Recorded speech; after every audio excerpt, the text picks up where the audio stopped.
Hello दोस्तों, welcome to पढ़ी अड्डा। दोस्तों आज हम लोग यहाँ पर देखने वाले हैं डेयर है प्रथम सेमेस्टर का बाल विकास का मैथन क्लास है।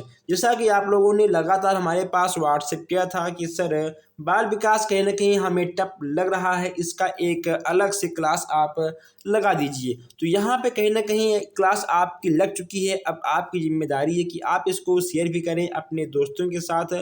जो भी क्वेश्चंस आपको नया लगे आप उसको नोट करते हुए आगे बढ़िएगा, क्योंकि यहाँ पे आपको पूरा का पूरा 45 प्लस नंबर मिलने वाला है। ठीक है, आपका 2 घंटे का पेपर होता है, 50 नंबर का होता है। 45 प्लस आपको लाना है किसी भी कीमत पर। तो आप पूरी क्लास लीजिए, और भी जो आपके अदर क्लास है सभी क्लास आपके चल रहे हैं लगातार, आपको साइड में मिल जाएगा। प्ले लिस्ट डिस्क्रिप्शन में आपको ग्रुप का लिंक मिल जाएगा, आप ग्रुप में ज्वाइन हो जाइएगा। आप हमें व्हाट्सएप करेंगे, मैं आपको हर एक क्लास पीडीएफ भी मैं आपको शेयर कर दूंगा। और जो हमारे भाई बहन नए अभी तक चैनल को सब्सक्राइब नहीं किए हैं प्लीज़ सब्सक्राइब कर लीजिएगा, क्योंकि यहाँ पे आपको सबसे पहले सटीक और क्लास भी दिया जाता है। चलिए देखते हैं आज का पहला क्वेश्चन। शिशु के मस्तिष्क का भार कितना होता है? दोस्तों इसमें आपको बताना है कि 400 ग्राम या फिर 350 ग्राम। ओके, तो यह सब आपका रहेगा ग्राम में। 500 ग्राम या फिर 250 ग्राम, इसमें आपका क्या होगा? अगर बात करें जन्म के समय शिशु के मस्तिष्क के भार की, तो इसमें आपका हो जाएगा 350 ग्राम। कितना होगा आपका? आपका 350 ग्राम बिल्कुल सही हो जाएगा।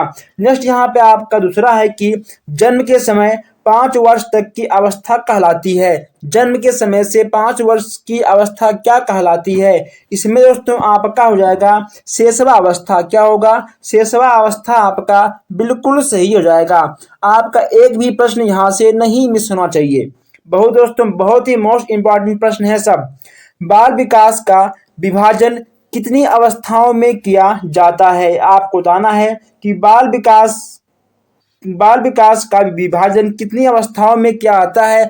तो मैं आपको बता दूं दोस्तों, इसमें आपका हो जाएगा 3 अवस्थाओं में। कितनी अवस्थाओं में? 3 अवस्थाओं में आपका बिल्कुल सही हो जाएगा। अब यहाँ पूछा गया है आपसे कि बुद्धि परीक्षण मापन दोस्तों किस में आता है? CAT, TAT, MAT या फिर भाटिया बैटरी परीक्षण। अगर बात करें आंसर की, तो इसमें आपका TAT दोस्तों बिल्कुल सही हो जाएगा। ठीक है, अभी आप फर्स्ट सेमेस्टर में हो तो बस केवल आपको TAT ही मिला है दोस्तों। अभी इसके 3 भाग और भी होते हैं। ठीक है दोस्तों, CAT, IBT, SAT। ठीक है, इसमें अभी आपके इसमें 3 भाग और होते हैं, लेकिन अभी केवल आपको TAT ही पढ़ना है। चलिए नेक्स्ट यहाँ पे आपका है कि थॉर्नडाइक के सीखने से संबंधित मुख्य कितने सिद्धांतों का प्रतिपादन किया गया है? तो दोस्तों 5 होगा, 6 होगा, 4 होगा या 3 होगा। अगर बात करें हम आंसर की, तो इसमें आपका दा वाला बिल्कुल सही हो जाएगा, यानी आपका नंबर 3 हो जाएगा। आइए दोस्तों आगे बढ़ते हैं। नेक्स्ट यहाँ पे आपका क्वेश्चन है थॉर्नडाइक से। Thorndike, Skinner, Kohler, Pavlov. Okay दोस्तों, सबसे प्रश्न आपका बनेगा और सारे प्रश्न आपको कंटिन्यू ऐसे मिलते रहेंगे। नेक्स्ट यहाँ पे आपका दिया गया है कि पावलॉक ने अपने सीखने के सिद्धांत का प्रतिपादन किसके ऊपर प्रयोग करके किया है? किसके ऊपर किया है? बिल्ली, बंदर, कुत्ता या मेढक। अगर बात करें आंसर की, तो इसमें आपका सा वाला यानी आपका कुत्ता बिल्कुल सही हो जाएगा। नेक्स्ट यहाँ पे आपका है कि थॉर्नडाइक ने अपने सीखने के सिद्धांत का प्रतिपादन किसके ऊपर प्रयोग करके किया है? बिल्ली, बंदर, कुत्ता या दोस्तों मेढक। इसमें आपका क्या होगा? यहाँ पे आपके हैं पावलॉक जी, यहाँ पे ठीक है आपके हैं थॉर्नडाइक जी। आपको आसपास क्वेश्चन मिल रहे हैं। ठीक है, इनका दोस्तों हो जाएगा ठीक है बिल्ली, पावलॉक जी कुत्ता और थॉर्नडाइक जी बिल्ली। ओके दोस्तों, कंफर्म है। चलिए आगे बढ़ते हैं। अगर किसी भी क्वेश्चन में आपको तनिक सा भी डाउट हो आप बेहिचक कमेंट कर दीजिएगा। ठीक है, नेक्स्ट यहाँ पे आपका है कि कोहलर के सीखने के सिद्धांत को किस नाम से जाना जाता है? तो दोस्तों इसमें ठीक है आपका हो जाएगा उद्दीपन सिद्धांत है। दोस्तों क्या होगा आपका? आपका उद्दीपन सिद्धांत बिल्कुल सही हो जाएगा। ठीक है, आपका क्रिया सिद्धांत नहीं होगा। ठीक है, आपका क्रियात्मक भी नहीं होगा। उसके बाद ठीक है आपका पुनर्बलन भी नहीं होगा। ठीक है, आपका उद्दीपन सिद्धांत बिल्कुल सही हो जाएगा। नेक्स्ट यहाँ पे आपका कि बाल विकास की कितनी अवस्थाएं होती हैं। बाल विकास की कितनी अवस्थाएं होती हैं, 5, 6, 4 या 3। इसमें दोस्तों ठीक है आपका 3 यानी आपका दा वाला बिल्कुल सही हो जाएगा। ठीक है, बाल विकास की 3 अवस्थाएं आपको देखने को मिल जाएंगी। अब यहाँ पे नेक्स्ट क्वेश्चन है कि नंबर 10 किशोरावस्था बड़े बल तनाव तूफान तथा विरोध की अवस्था होती है। यह कथन दोस्तों यह कथन किसका है। इसमें आपका हो जाएगा स्टैनले हॉल का, यानी आपका बा वाला बिल्कुल सही हो जाएगा। आइए दोस्तों अब हम लोग यहाँ देखते हैं 11वां प्रश्न। 11वां आपका है कि किशोरावस्था की विशेषताओं को सर्वोत्तम रूप से व्यक्त करने वाला एक शब्द बताइए। इसमें आपका दोस्तों क्या होगा, इसमें आपका क्या होगा, तो दोस्तों इसमें आपका क्या होगा, समायोजन, समानता, विकास या परिवर्तन। तो दोस्तों इसमें आपका परिवर्तन बिल्कुल सही होगा। क्या होगा आपका परिवर्तन, इसमें आपका बिल्कुल सही हो जाएगा। हम चाहते हैं कि आप लोग यहाँ पर कम टाइम में अधिक से अधिक क्वेश्चंस को देखिए, समझिए और टेस्ट करिए। 12वां आपका है कि बाल विकास को प्रभावित करने वाला कारक नहीं है। इसमें दोस्तों आपका क्या होगा, पोषण, संस्कृति, तनाव या लिंग भेद है। दोस्तों ठीक है नहीं है, यानी आपका लिंग लड़का हो या लड़की हो, अगर दोस्तों उसे हर चीज़ की सुविधा दी जाएगी तो उसके विकास में कोई भी प्रॉब्लम नहीं आएगा। ठीक है दोस्तों, आपका बा वाला बिल्कुल सही हो जाएगा। कहीं कहीं ठीक है आपको तनाव मिलेगा, लेकिन दोस्तों ठीक है आपका तनाव गलत है, आपका लिंग भेद ही होगा। चलिए नेक्स्ट यहाँ पे आपका है कि बालकों में स्वतंत्रता की आकांक्षा किस अवस्था में प्रबल हो जाती है। इसमें आपका क्या होगा, इसमें दोस्तों आपका हो जाएगा किशोरावस्था। ठीक है दोस्तों, आपका किशोरावस्था बिल्कुल सही हो जाएगा। यहाँ पे आपका 14वां है कि किशोरावस्था को गंभीर उथल पुथल की अवस्था किसने कहा है। अब यहाँ दोस्तों किशोरावस्था के उथल पुथल की अवस्था इसलिए कहते हैं क्योंकि जब कोई बालक इंटर पास करता है, ठीक है, आप जब बीए कर लेते हो, तब दोस्तों कहीं ना कहीं आपके दिमाग में बहुत सारी चीज़ें उथल पुथल करती हैं कि आखिर मुझे डॉक्टर बनना है, मुझे पुलिस में जाना है, मुझे जाना है फौज में। दोस्तों कहीं ना कहीं ये चीज़ें आपकी उथल पुथल की समस्याएं आ जाती हैं। इसमें दोस्तों आपका हो जाएगा ठीक है स्टैनले हॉल, यानी आपका आ वाला बिल्कुल सही हो जाएगा। सबसे अच्छा प्रश्न यहाँ पे आपको देखने को मिला है, मानसिक आयु बटे वास्तविक आयु गुणे 100 सूत्र के मापन किया जाता है दोस्तों। ठीक है, इस जो ये जो आपका फार्मूला दोस्तों, इसका मापन क्या करने के लिए किया जाता है, ज्ञान, आयु, बुद्धि लब्धि या फिर लंबाई। अगर बात करें आंसर की तो दोस्तों आपका बुद्धि लब्धि सबसे सही आपका रिक्वेस्ट हो जाएगा। ऐसे ही मज़ेदार प्रश्न, ऐसे ही आसान क्वेश्चंस आपको हमेशा दिखते रहेंगे। नेक्स्ट यहाँ पे आपका है कि सीएटी परीक्षण किस आयु के बच्चों के व्यक्तित्व का मूल्यांकन करने हेतु प्रयुक्त होता है। 1 से 5 वर्ष है, 3 से 11 वर्ष है, ठीक है, 11 से 13 वर्ष है, या फिर ठीक है आपका 13 से देखिए दोस्तों ठीक है 1 से 5, या फिर आपका 3 से 11, या फिर ठीक है आपका 11 से 13, ठीक है, या फिर आपका 11 से ठीक है तो 15। इसमें आपका क्या होगा, अगर दोस्तों ठीक है हम बात करें आंसर की तो दोस्तों इसमें आपका क्या होगा ये आपको बताना होगा। ठीक है दोस्तों, ऐसे क्वेश्चन आपको मिलेंगे एग्जाम में। इसमें ठीक है आपका होगा 3 से 11 वर्ष। ओके दोस्तों, चलिए इसमें आपका बा वाला बिल्कुल सही हो जाएगा। 17वां आपका है कि व्यक्तित्व अस्थायी समायोजन है। इसमें आपका क्या होगा, व्यक्ति के भावनाओं के साथ है, नवीन परिस्थितियों के साथ है, सामाजिक गुणों के साथ है, या फिर दोस्तों वातावरण के साथ। इसमें आपका क्या होगा, इसमें आपका दा वाला बिल्कुल सही हो जाएगा। जैसा वातावरण रहेगा वैसा दोस्तों आपका समायोजन बन जाएगा। टीएटी, ओके दोस्तों, टीएटी व्यक्तित्व परीक्षण का निर्माण किसने किया था। बहुत ही सिंपल क्वेश्चन दोस्तों, मरे एंड मॉर्गन ने। ओके दोस्तों, आपका दा वाला बिल्कुल सही हो जाएगा। 19वां आपका यहाँ पर है कि संज्ञानात्मक क्षमता की कमी से व्यक्ति की घटनाएं होती हैं। इसमें आपका क्या होगा? इसमें दोस्तों आपका क्या होगा? शारीरिक। दोस्तों देखिए आपका यहाँ पे लिखा आपका शायरी, ये गलत है। यहाँ पे आप लिखिए शारीरिक विकास या फिर बौद्धिक विकास, व्यावसायिक विकास या समायोजन में। इसमें आपका क्या होगा? इसमें आपका सही होगा समायोजन। ठीक है दोस्तों, समायोजन आपका बिल्कुल सही हो जाएगा। आइए अब यहाँ देखते हैं 20वां क्वेश्चन से। सिगमंड फ्रायड द्वारा प्रतिपादित व्यक्तित्व विकास के सिद्धांत को कहा जाता है। इसमें आपका क्या होगा? इसमें ठीक है आपका हो जाएगा मनोविश्लेषणात्मक सिद्धांत। ओके दोस्तों, सहायक सिद्धांत आपका नहीं होगा, भावात्मक नहीं होगा, ठीक है, आपका ज्ञानात्मक नहीं होगा। इसमें आपका सा वाला बिल्कुल सही हो जाएगा। हम लोग यहाँ पर 20 क्वेश्चंस कर चुके हैं, लेकिन अभी तक आपने इस क्लास को शेयर नहीं किया है। दोस्तों प्लीज़ आप लोग क्लास को शेयर कर दीजिए, ताकि किसी भी भाई बहन का किसी भी विषय में बैक ना आए। जो हमारे भाई बहन अभी तक नहीं ऐड हैं वो लोग भी चैनल को सब्सक्राइब कर लें, ऐड हो जाएं, ताकि कोई भी अपडेट, कोई भी क्लास, कोई भी क्वेश्चन आपसे मिस ना हो। अब यहाँ देखते हैं हम लोग 21 प्रश्न। 21 यहाँ पे आपका है कि किसी के द्वारा विभिन्न परिस्थितियों में समायोजन कहलाता है। किसी के द्वारा विभिन्न परिस्थितियों में समायोजन कहलाता है। इसमें आपका क्या होगा? इसमें दोस्तों आपका शारीरिक स्वास्थ्य, संवेगात्मक विकास, ठीक है, मानसिक विकास, आपका उपरोक्त सभी बिल्कुल सही हो जाएगा। यहाँ पे आपका 22वां क्वेश्चन है कि कल्पना दुष्ट वस्तुओं के संबंध का चिंतन है, यह परिभाषा किसकी है? इसमें आपके हो जाएंगे मैकडूगल। तो दोस्तों आपका आ वाला बिल्कुल सही हो जाएगा। नेक्स्ट यहाँ पे आपका है कि 23 क्वेश्चन यहाँ पे आपका है कल्पना को स्वाभाविकता।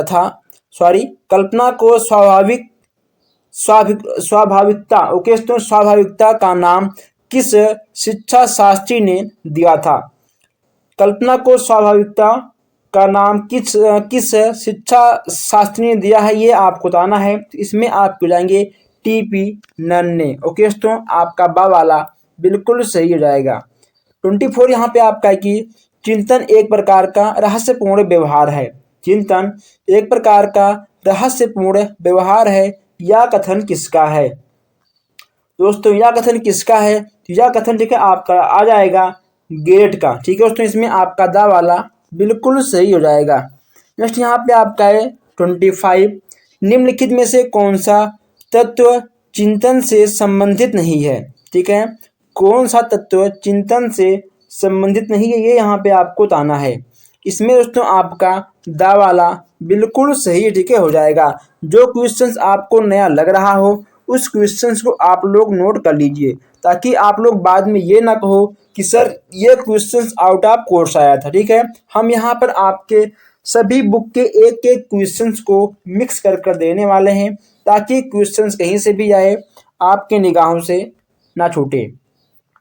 26 यहाँ पे आपका है चिंतन के प्रमुख साधन कौन से हैं? दोस्तों चिंतन के प्रमुख साधन आपके कौन कौन से हैं? तो इसमें आपका प्रतिभा हो जाएगा, ठीक है, प्रत्येक हो जाएगा, भाषा एवं शुद्धि। ठीक है, यानी आपकी तीनों बिल्कुल सही हैं, यानी आपका हो जाएगा आंसर उपरोक्त सभी।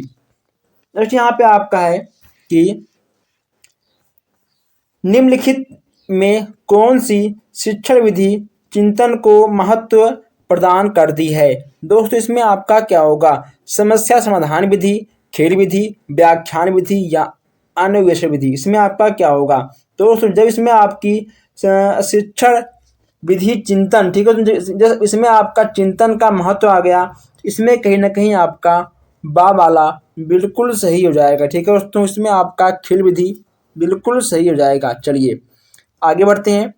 नेक्स्ट यहाँ पे आपका है 28 कि वह मानवीय योजना जिसके आधार पर वह किसी नवीन रचना या विचार को प्रस्तुत करता है वह कहलाता है। दोस्तों वह आपका क्या कहलाएगा?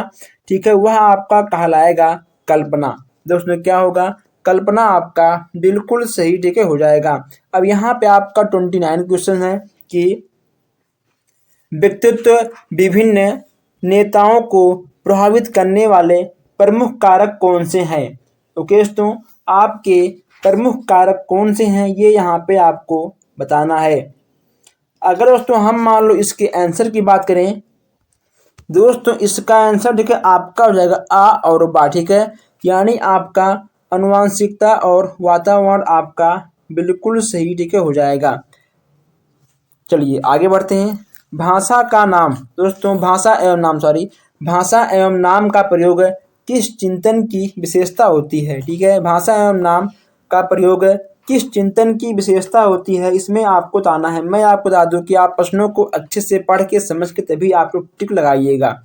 ओके दोस्तों, इसमें आपका क्या होगा, देखिए इसमें आपका आ वाला बिल्कुल सही हो जाएगा, यानी आपका पहला दोस्तों ठीक है बिल्कुल सही हो जाएगा। तो हम लोग यहाँ पर 30 क्वेश्चन कर चुके हैं और ये है आपका 31। शिक्षा, किसी शिक्षा शास्त्री के विचारात्मक चिंतन को ही चिंतन माना जाता है। इसमें दोस्तों आपका क्या होगा, यह किसने कहा था, ये थे आपके ड्यूबी। ओके दोस्तों, ड्यूबी आपके बिल्कुल सही हो जाएंगे, यानी आपका सा वाला बिल्कुल दोस्तों सही हो जाएगा। यहाँ पे ठीक है आपको लिखना होगा ड्यूबी। ओके दोस्तों, थोड़ा सा टाइपिंग में मिस्टेक है, कोई बात नहीं, ठीक है आप उसको समझ सकते हैं, ये आपका बिल्कुल सही हो जाएगा। नेक्स्ट यहाँ पे आपका है कि तर्क की प्रमुख विशेषता मानी जाती है। तर्क की प्रमुख विशेषता क्या मानी जाती है, तो मैं आपको बता दूं निश्चित लक्ष्य, कारण का खोज और समस्या समाधान। ठीक है, ये आपके तीनों बिल्कुल सही हो जाएंगे, यानी आपका हो जाएगा उपरोक्त सभी आपका दा वाला बिल्कुल सही हो जाएगा। ठीक है, आइए दोस्तों अब यहाँ देखते हैं 33 क्वेश्चन है। प्रतिभाशाली बालक की बुद्धि लब्धि कितनी होती है। प्रतिभाशाली बालक की बुद्धि लब्धि कितनी होती है, हमने आपको आगे बताया था कि 140 से अधिक। दोस्तों कितना होगा, आपका सा वाला बिल्कुल सही हो जाएगा। ये नेक्स्ट यहाँ पे आपका है कि तर्क का प्रमुख तरीका क्या होता है। दोस्तों तर्क करने का प्रमुख तरीका आपका क्या होता है, दोस्तों ये आपके तीनों बिल्कुल सही हैं, यानी आपका हो जाएगा उपरोक्त सभी। ओके दोस्तों, स्वाभाविकता, दृढ़ निश्चय और सूक्ष्म शक्ति ये आपकी तीनों हैं, यानी आपका दा वाला बिल्कुल सही हो जाएगा। अब यहाँ देखते हैं 35 क्वेश्चन है। 35 आपका है कि परोक्ष वस्तुओं के संबंध में चिंतन कहलाता है। कल्पना, चिंतन, तर्क या स्मृति, इसमें दोस्तों आपका कल्पना यानी आ वाला आपका सही हो जाएगा। आइए आगे बढ़ते हैं। हम यहाँ पर हर प्रश्नों को तेजी के साथ कम टाइम में आपको बहुत कुछ अधिक देने वाले हैं, इसलिए आप लोग कंटिन्यू हर प्रश्न को देखते रहिए। 36 आपका है किसी समस्या का समाधान करने के लिए गढ़ अनुभवों को नए ढंग से समायोजित किया जाना कहलाता है। आपका क्या होगा, कल्पना, चिंतन, तर्क या स्मृति। दोस्तों इसमें आपका तर्क बिल्कुल सही हो जाएगा। ठीक है, चलिए नेक्स्ट यहाँ पे आपका है 37 यहाँ पे आपको देखने को मिल जाएगा कि बालक के शरीर में होने वाली वृद्धि अर्थात लंबाई एवं वजन को कहते हैं। दोस्तों जब बालक की लंबाई और वजन बढ़ती है तो दोस्तों वह आपका ठीक है आएगा अभिवृद्धि में। ठीक है, आपका दा वाला बिल्कुल सही हो जाएगा। अब यहाँ देखिए 38 क्वेश्चन है। वंशानुक्रम का वाहक क्या होता है। वंशानुक्रम दोस्तों जीन्स। ठीक है, और दोस्तों आपने सुना होगा गांव में बोलते हैं लोग कि पिता का जीन्स आ गया है बच्चों में, माता का जीन्स आ गया है बच्चों में। ठीक है, उनके दादा का आ गया, ये आपके ठीक है पूर्वजों से मिलते हैं। जो आपको वंशानुक्रम मिलता है वह आपके पूर्वज से ही मिलते हैं, इसमें आपका जीन्स बिल्कुल सही हो जाएगा। नेक्स्ट यहाँ पे आपका है कि बालकों को पूर्वजों से प्राप्त गुण कहा जाता है। दोस्तों अभी हमने जस्ट आपको बताया है, उसे कहते हैं अनुवांशिकता। ओके दोस्तों, अनुवांशिकता आपका हो जाएगा। वंशानुक्रम, अनुवांशिकता, इन दोनों में अधिक अंतर नहीं है। आइए आगे बढ़ते हैं। नेक्स्ट यहाँ पे आपका है कि मानव विकास के किस क्षेत्र को वातावरण द्वारा प्रभावित किया जा सकता है। मानसिक विकास, व्यक्तित्व विकास को, इसमें आपका क्या होगा, इसमें दोस्तों आपका आ और बा ठीक है दोनों सही हो जाएगा। अगर किसी भी व्यक्ति के मानसिक विकास को प्रभावित करना है तो उसका मानसिक विकास, और दोस्तों ठीक है इसके बाद आप उसका व्यक्तित्व विकास, अगर कहीं ना कहीं कोई भी समस्या होगी इन दोनों में, दोस्तों उसका वातावरण ज़रूर प्रभावित हो जाएगा। ठीक है दोस्तों, इसलिए वातावरण को ठीक रखने के लिए मानसिक विकास होना बहुत ही आवश्यक है। नेक्स्ट यहाँ पे आपका है 41, कोशिका के किस भाग में जीन्स पाया जाता है। अब यहाँ पर कोशिका की भी बात की जा रही है, इसमें आपका हो जाएगा गुणसूत्रों में। ओके दोस्तों, गुणसूत्रों आपका बिल्कुल सही हो जाएगा। माइटोकॉन्ड्रिया आपका गलत हो जाएगा, प्लाज्मा भी आपका गलत हो जाएगा, इसके बाद ये तो आपका गलत हो जाएगा। ठीक है, आपका बा वाला सही हो जाएगा। नेक्स्ट यहाँ पे आपका है वंशानुक्रम का प्रमुख नियम क्या होता है। वंशानुक्रम के प्रमुख नियम के बारे में आपको बताना है, तो आ और बा यानी आपके दोनों बिल्कुल सही हो जाएंगे। ऐसे ही इजी क्वेश्चंस, ऐसे ही अच्छे क्वेश्चंस आपके एग्जाम में आते हैं। ठीक है, कोई भी डरने की बात नहीं है। वंशानुक्रम का प्रभाव पड़ता है बालक के, दोस्तों बालक के तंत्रिका तंत्र पर, बुद्धि पर, ठीक है दोस्तों, मूल प्रवृत्तियों पर, यानी आपका हो जाएगा उपरोक्त सभी। ठीक है, इन तीनों पर वंशानुक्रम का प्रभाव देखने को मिल जाता है। जस्ट यहाँ पे आपका है कि मूल प्रवृत्ति पलायन का समय होता है, भय, घृणा, आश्चर्य या क्रोध है। इसमें दोस्तों आपका भय बिल्कुल सही हो जाएगा। दोस्तों भय आपका संवेग के अंतर्गत भी आएगा। ठीक है, अगर पूछेगा कि निम्न में से संवेग क्या है, तो भय, गुस्सा करना, हंसना, ठीक है, रोना, ये सब आपके संवेग के अंतर्गत ही आएंगे।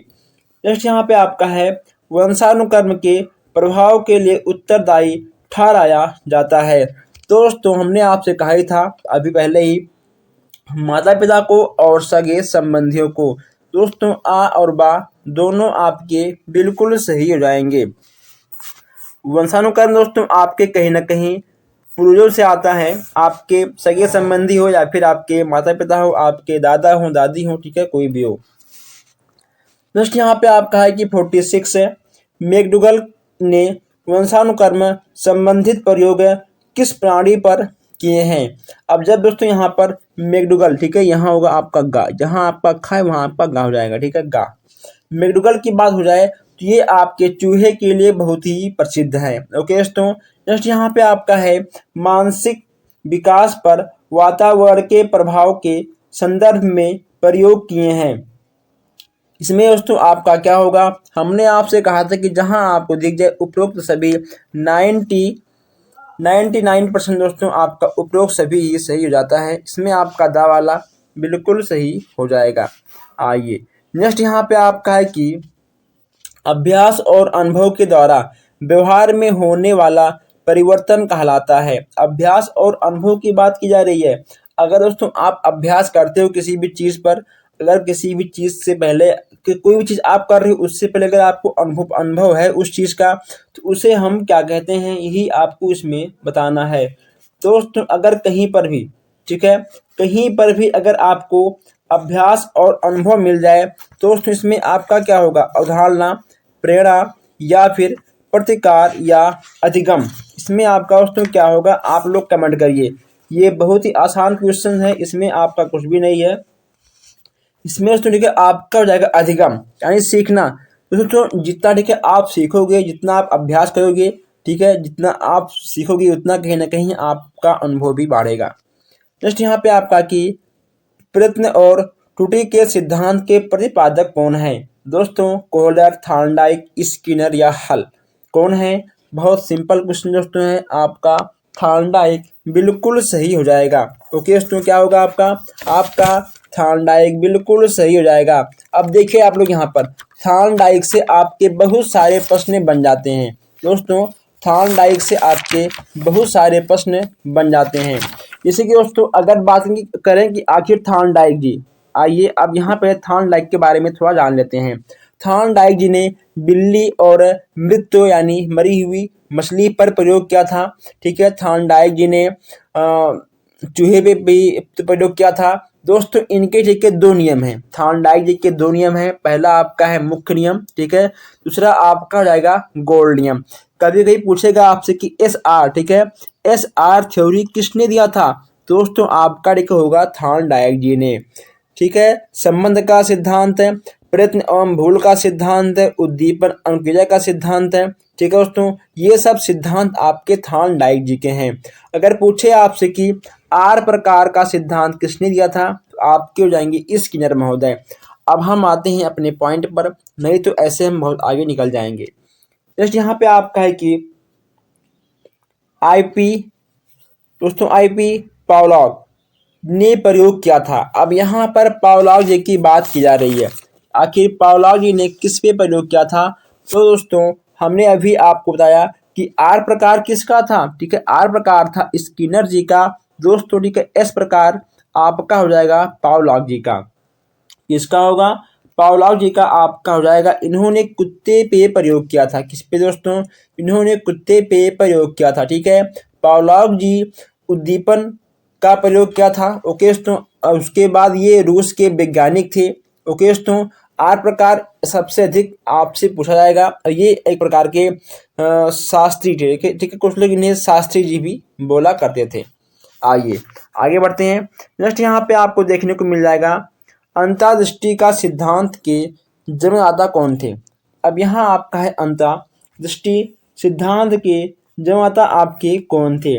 इसमें ठीक है दोस्तों आपके जाएंगे कोहलर। ठीक है, आपका आ वाला बिल्कुल सही हो जाएगा। नेक्स्ट यहाँ पे आपका है कि अनुकूलित अनुक्रिया सिद्धांत का नियम कौन सा है। समय का नियम, ठीक है, और आपका होगा तीव्रता का नियम, यानी आपका आ और बा दोनों बिल्कुल सही हो जाएगा। आइए दोस्तों आगे बढ़ते हैं। नेक्स्ट यहाँ पे आपका है 53 योजना विधि के जन्मदाता कौन है।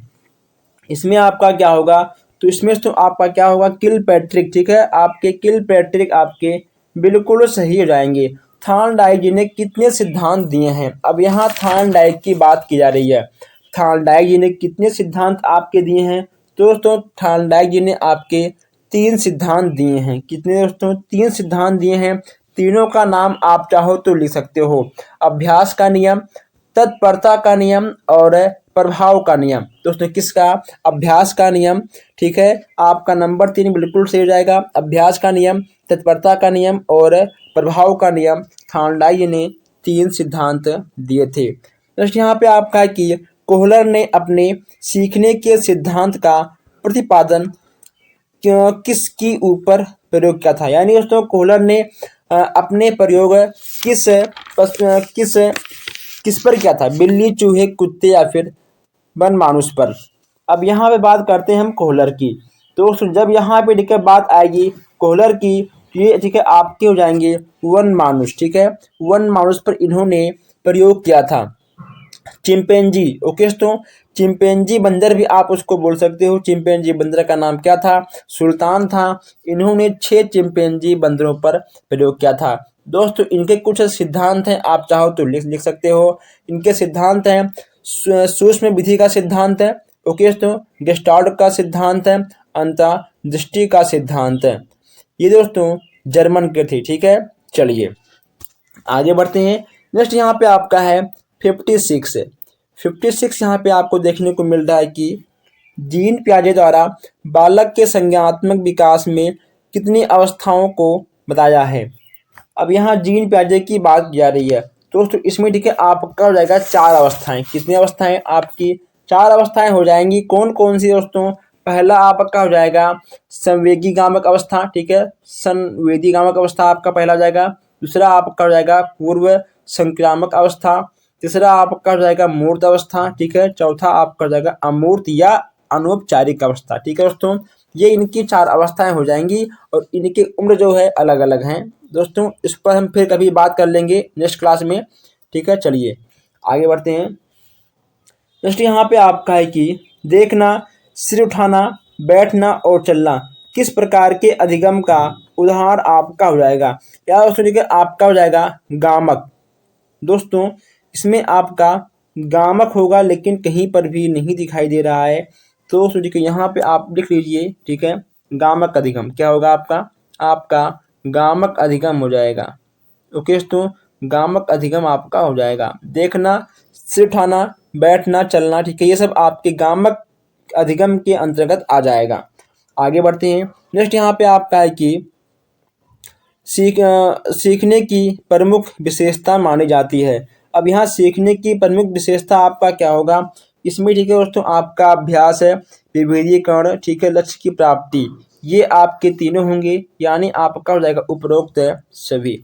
नेक्स्ट यहाँ पे आपका है कि बालक के अधिगम को किस प्रकार का वातावरण प्रभावित करता है। बालक के अधिगम को किस प्रकार का वातावरण प्रभावित करता है, तो दोस्तों इसमें आपका हो जाएगा परिवार, कक्षा और समाज। ठीक है, अगर परिवार, कक्षा और समाज का वातावरण गंदा है तो दोस्तों कहीं ना कहीं बच्चे का मानसिक विकास बहुत ही बेकार होगा। ठीक है, अगर इनका वातावरण अच्छा है तो कहीं ना कहीं बच्चे का विकास अच्छा होगा, यानी ये आपके तीनों होंगे, यानी आपका उपरोक्त सभी बिल्कुल सही ठीक हो जाएगा। चलिए नेक्स्ट यहाँ पे आपका है कि थकान मनुष्य की वह अवस्था है जिसमें उसका शारीरिक समायोजन नहीं हो पाता।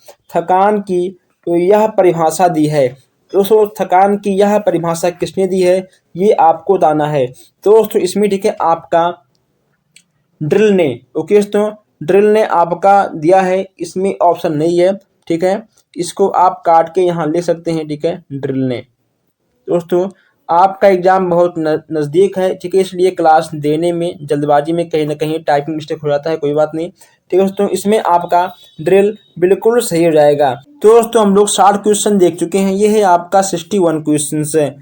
मानसिक थकान का प्रमुख लक्षण क्या है। दोस्तों कभी कभी आप लोग पढ़ते पढ़ते थक जाते हो, उसमें कहीं ना कहीं आपकी मानसिक थकान हो जाती है। तो कार्य में रुचि ना लगना, ओके दोस्तों, मस्तिष्क में भारीपन और उत्साह में कमी, ये तीनों कहीं ना कहीं आपके मानसिक थकान के संदेश देते हैं। ठीक है, आपका दा वाला बिल्कुल सही हो जाएगा। दोस्तों यहाँ पे आपका है कि प्रोजेक्ट विधि का जन्मदाता किसे माना जाता है। अगर बात करें आंसर की, इसमें आपके हो जाएंगे किलपैट्रिक साहब। ओके दोस्तों, इसमें आपका सा वाला बिल्कुल सही हो जाएगा। अब यहाँ देखते हैं 63 क्वेश्चन है, इसमें आपका हो जाएगा कि किस प्रोजेक्ट का उद्देश्य छात्रों की बौद्धिक समस्याओं हल करने के लिए प्रेरित करता है। अब यहाँ पर छात्रों की बौद्धिक समस्याओं को हल करने की बात की जा रही है, इसमें आपका हो जाएगा समस्यात्मक प्रोजेक्ट। ठीक है, इसमें आपका बा वाला बिल्कुल सही हो जाएगा। सूझ का प्रमुख विशेषता क्या है। अब यहाँ सूझ की बात की जा रही है, तो दोस्तों इसमें आपका तीनों बिल्कुल सही हो जाएगा, यानी आपका होगा उपरोक्त सभी। जितने क्वेश्चन हमने आपको कराए हैं, जहाँ जहाँ पे आपको उपरोक्त सभी मिला है वही आपका सही गया है। ठीक है, क्योंकि 99% आपका यही प्रश्न सही हो जाता है। चलिए दोस्तों आगे बढ़ते हैं। किसने सौंदर्य विकास के लिए सूझ की आवश्यकता माना है। दोस्तों हर प्रकार के क्वेश्चंस आपको यहाँ पर देखने को मिल जाएंगे। अब यहाँ पर दोस्तों सूझ की बात की जा रही है, इसमें आपके हो जाएंगे क्रो एंड क्रो। ठीक है, क्रो एंड क्रो आपका बिल्कुल सही हो जाएगा। चलिए दोस्तों आगे बढ़ते हैं। नेक्स्ट यहाँ पे आपका है कि जीन पियाजे ने किस अवस्था को आत्म केंद्रितता की अवस्था कहा है। इसमें आपका क्या होगा, इसमें आपका हो जाएगा संवेदी गामक अवस्था। ठीक है, आपका आ वाला बिल्कुल सही हो जाएगा। नेक्स्ट यहाँ पे आपका है सीखने हेतु ब्रूनर द्वारा विकसित प्रतिमान कब प्रस्तुत किया गया है। इसमें दोस्तों आपका क्या होगा, इसमें ठीक है आपका हो जाएगा 1956, यानी आपका 1956 आपका सा वाला बिल्कुल सही हो जाएगा। आइए हम लोग आगे बढ़ते हैं। नेक्स्ट यहाँ पे आपका है कि अनुभव तथा परीक्षा द्वारा व्यवहार में रूपांतरण ही अधिगम है, यह कथन किसका है, इसे किसने कहा है। इसमें आपके जाएंगे गेट्स एवं अन्य। यहाँ पे हम थोड़ा तेज चलेंगे ताकि हम चाहते हैं कि आपका कम टाइम में अधिक क्वेश्चन कवर हो जाए, क्योंकि दोस्तों आपको अभी और भी कुछ पढ़ना है। नेक्स्ट यहाँ पे आपका है कि पठार क्षेत्रीय प्रसार है जिससे उन्नति का बोध होता है, कहा है दोस्तों, किसने कहा है, ये आपको बताना है किसने कहा है। इसमें आपके हो जाएंगे स्किनर महोदय। ठीक है, इसमें आपका दा वाला स्किनर जी बिल्कुल सही हो जाएंगे। नेक्स्ट यहाँ पे आपका है अधिगम वक्र सीखने की प्रक्रिया से होने वाली गति और प्रगति को व्यक्त करता है, यह कथन किसका है? इसमें आपके हो जाएंगे दोस्तों, इसमें आपके कौन होंगे, इसमें आपके दोस्तों कौन होंगे, आप जरा कमेंट करिए। इसमें आपके हो जाएंगे, ठीक है, गेट्स। गेट्स जी आपके बिल्कुल सही हो जाएंगे। अब यहाँ देखते हैं 71 क्वेश्चन। आपको हम यहाँ पर हर एक बुक से क्वेश्चंस लाकर आपको यहाँ मिक्स क्वेश्चन दे रहा हूँ, ठीक है, ताकि किसी भी बुक से अगर आपका प्रश्न बनता है आपके एग्जाम में तो आपको कोई भी क्वेश्चन से आउट ऑफ कोर्स से कभी भी नहीं लगेगा। 71 यहाँ पे आपका है, कौन सा अधिगम वक्र सीखने की प्रगति को लगातार बढ़ाते हुए व्यक्त करता है? इसमें आपके हो जाएंगे सरल रेखीय वक्र, ठीक है, आपका बा वाला बिल्कुल सही हो जाएगा। अब यहाँ देखते हैं 72 क्वेश्चन है, अधिगम वक्र को प्रभावित करने वाले प्रमुख कारक कौन सा है? अब यहाँ पर अधिगम को प्रभावित करने का प्रमुख कारक की बात की जा रही है। अगर तो यहाँ पे आपका आभास, ठीक है, कौशल, आपका उत्साह, अगर ये आपके तीनों डाउन है तो कहीं ना कहीं आपके अधिगम को प्रभाव डाल सकती हैं, यानी आपका उपरोक्त सभी बिल्कुल सही हो जाएगा। आइए दोस्तों, अब यहाँ देखते हैं 73 प्रश्न। सकारात्मक अधिगम स्थानांतरण के शिक्षक का उपाय है, इसमें आपका क्या होगा दोस्तों? इसमें ठीक है आपका दोस्तों क्या होगा ये आपको बताना है। इसमें ठीक है आपका हो जाएगा जड़ने। ओके दोस्तों, किसने कहा था दोस्तों? एक मिनट, ये ठीक है आपका प्रश्न ही अलग है, इसका आपका आंसर भी अलग है। तो इसमें आपका क्या होगा? इसमें ध्यान रखो, इसमें आपका हो जाएगा उपरोक्त सभी। देखिए सकारात्मक अधिगम, ठीक है, स्थानांतरण शिक्षण का उपाय यहाँ पे बात किया गया है, ठीक है दोस्तों। तो इसमें आपका शिक्षण की उपाय की बात किया रही है, यानी आपका ये तीनों उपाय, ये तीनों आपके अभ्यास, प्रयोग और परीक्षण सही है, यानी आपका दा वाला आपका बिल्कुल सही हो जाएगा। चलिए नेक्स्ट यहाँ पे आपका है, सीखने की मात्रा तथा समय के संबंध में चित्रांकित करने वाली वक्र रेखा कहलाती है, क्या कहलाएगी ये यहाँ पे आपको बताना है। अब दोस्तों जब यहाँ पे सीखने की बात की जा रही है इसमें आपका क्या होगा? इसमें आपका अधिगम वक्र हो जाएगा। क्या होगा इसमें आपका अधिगम वक्र बिल्कुल सही हो जाएगा। अधिगम वक्र आपका दोस्तों इसमें बिल्कुल सही हो जाएगा। चलिए अब हम थोड़ा सा आगे बढ़ते हैं। यहाँ पे आपका 75 है कि निम्न में से अधिगम का स्रोत कौन सा है? दोस्तों यहाँ अधिगम के स्रोत की बारे में बात की जा रही है। दोस्तों इसमें ठीक है आपका आ वाला और ठीक है सा वाला। ओके दोस्तों, इसमें आपका आ और सा दोनों बिल्कुल सही हो जाएंगे, ठीक है दोस्तों। आपका आ वाला और सा वाला बिल्कुल सही हो जाएगा, यानी आपका दा वाला सही हो जाएगा। चलिए अब यहाँ देखते हैं रुचि क्या होती है। रुचि क्या है दोस्तों? अगर मान लो आप किसी काम में अधिक रुचि दिखा रहे हैं तो आपका क्या होगा यहाँ दोस्तों? अपरिवर्तनशीलता, ठीक है, यानी आप उस चीज को परिवर्तन करने में लगे हुए हो। स्मृति का तत्व नहीं है, इसमें आपका क्या होगा? इसमें दोस्तों आपका ठीक होगा तर्क, ठीक है, तर्क करना यह आपका नहीं आएगा, और ये आपका आभास और उत्साह दोनों आ जाएंगे। आगे बढ़ते हैं। नेक्स्ट यहाँ पे आपका है कि विभिन्न तत्वों के बीच किसी एक ही तथ्य पर मन को एकाग्र किए रखना कहलाता है। आपका क्या कहलाएगा कि विभिन्न तत्वों के बीच किसी एक ही तथ्य पर मन को एकाग्र रखना, वह आपका क्या कहलाएगा? अगर आपको प्रश्न समझ में ना आए तो आप उसको 2 बार पढ़िए, लेकिन आप आंसर को सही करिए। इसमें ठीक है आपका हो जाएगा ध्यान लगाना, बा वाला आपका बिल्कुल सही हो जाएगा। जस्ट यहाँ पे आपको देखने को मिल जाएगा 79 क्वेश्चन। किसने अभिप्रेरणा को क्रिया का चयन करना बताया? ठीक है, किसने अभिप्रेरणा को क्रिया का चयन करना बताया, ये आपको यहाँ पर बताना है। इसमें ठीक है आपका दोस्तों आ वाला बिल्कुल सही हो जाएगा, ठीक है। चलिए, समितियों के सदस्यों के अभिप्रेरणा की प्रमुख विधि मानी जाती है, इसमें दोस्तों आपका क्या होगा? इसमें आपका क्या होगा ये आपको बताना है। तो इसमें दोस्तों आपका ठीक हो जाएगा सम्मेलन, सामाजिक कार्यक्रम, ठीक है, और बैठकें, यानी आपका उपरोक्त सभी बिल्कुल सही हो जाएगा। आइए यहाँ देखते हैं नेक्स्ट क्वेश्चन से, ध्यान को प्रभावित करने वाला बाह्य कारक कौन सा है? अब यहाँ पर ध्यान की बात की जा रही है, आवश्यकता, रुचि और लक्ष्य। अगर उसने ये आपके तीनों हैं तो कभी भी आपका ध्यान प्रभावित नहीं होगा। लेकिन दोस्तों अगर अवधि आपका ठीक है आएगा तो कहीं ना कहीं इसमें आपका ध्यान प्रभावित पक्का होगा। ठीक है, यानी आपका सवाला बिल्कुल सही हो जाएगा। चलिए 81 आपका है कि ध्यान को प्रभावित करने वाला आंतरिक कारक क्या है। अब यहाँ देखिए ध्यान को प्रभावित करने वाला बाह्य कारक, ठीक है, ये आपका आंतरिक कारक है। तो आंतरिक कारक में आपका ठीक है आएगा आदत, आपका दा वाला बिल्कुल सही हो जाएगा। ऐसे क्वेश्चंस आपको मिलते रहेंगे। नेक्स्ट यहाँ पे आपका है कि मूल प्रवृत्तियों पर आधारित होता है। ओके दोस्तों, मूल प्रवृत्तियों पर आधारित होती है, इसमें आपका क्या होगा, इसमें ठीक है आपका होगा जन्मजात रुचियाँ। ओके दोस्तों, आपका जन्मजात रुचियाँ बिल्कुल सही हो जाएगा, यानी आपका बा वाला एकदम सही हो जाएगा।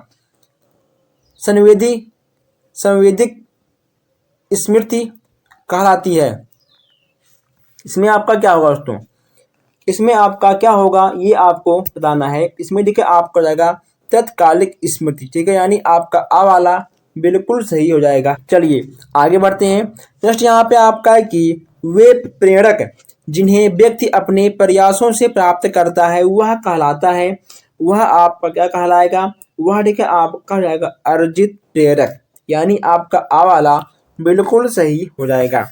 आइए हम यहाँ देखते हैं 86 क्वेश्चन से।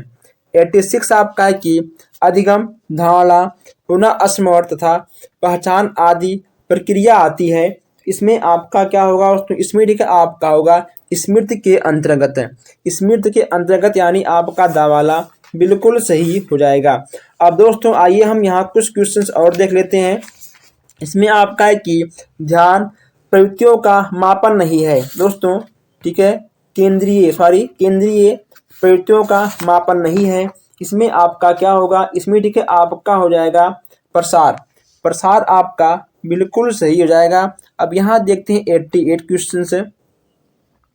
यहाँ पे आपका 88 क्वेश्चन है कि पदों के योग में पदों की संख्या से भाग देने पर जो प्राप्त होता है वह आपका क्या कहलाएगा, वह दोस्तों आपका क्या कहलाएगा, वह ठीक है आपका हो जाएगा माध्य। ठीक है दोस्तों, मैथ की क्लास में आपको ये चीजें देखने को मिल जाएंगी।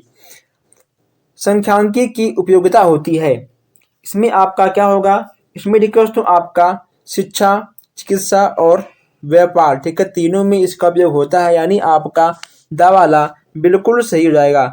अगर दोस्तों हम आपको वीडियो शेयर करने के लिए ना कहें तो आप लोग पता नहीं क्यों वीडियो को शेयर भी नहीं करते। ठीक है, आप लोग वीडियो को शेयर करिए, वीडियो को आप लोग अधिक से अधिक अपने व्हाट्सएप फेसबुक पर शेयर करिए। इसके बाद आप लोग चैनल को सब्सक्राइब भी करिए। ठीक है, अगर आपके कोई भी प्रॉब्लम हो किसी भी क्वेश्चन में तो आप कमेंट भी करिए।